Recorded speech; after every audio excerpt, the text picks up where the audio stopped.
अरे कगवा जे बोले भीनु सरवा, आवत बाड़ी छठी माय।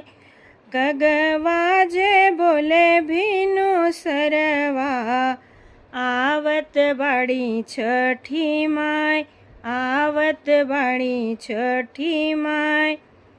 अरे उठिए बलम जी भोर हरी, देही असना लगाय, देहु असना लगाय। अरे उठिए बलम जी भोर हरी, देहु असना लगाय, देही असना लगाय। सेही आसन बैठी छठी मैया, हम सब पूजी सिर नाय, हम सब पूजी सिर नाय। सेही आसन बैठी छठी मैया, हम सब पूजी सिर नाय, हम सब पूजी सिर नाय।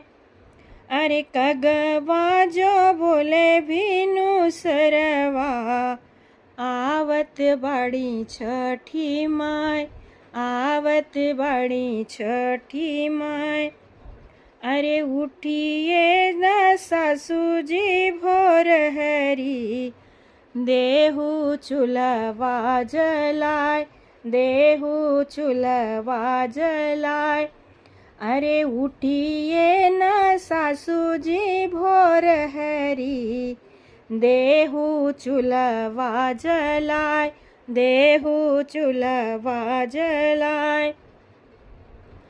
सेही चूल्हा बनाइब ठेकुआ, ठेकुआ से कोसी भराय। सेही चूल्हा बनाइब ठेकुआ, ठेकुआ से कोसी भराय। अरे कगवा जे बोले लाभ, अरे कगवा जे बोले भीनु सरवा, आवत बाड़ी छठी माय, आवत बाड़ी छठी माय। अरे उठिए ये देवर जी भोर हरी, दौरा फल से सजाओ, दौरा फल से सजाओ।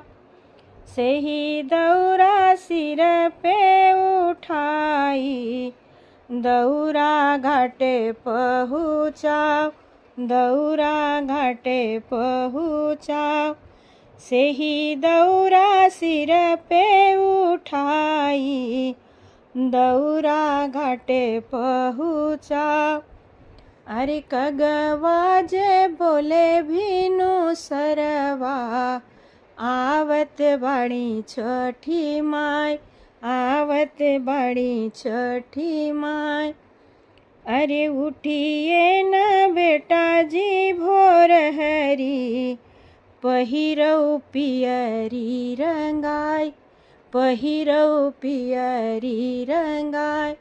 अरे उठिए न बेटा जी भोर हरी, पहिरौ पियरी रंगाय, पहिरौ पियरी रंगाय। सेही पियरी पहिरी के बेटा, छठी माई अर्घ देवाय, छठी माई अर्घ देवाय। सेही पियरी पहिरी के बेटा, छठी माई अर्घ देवाय, छठी माई अर्घ देवाय।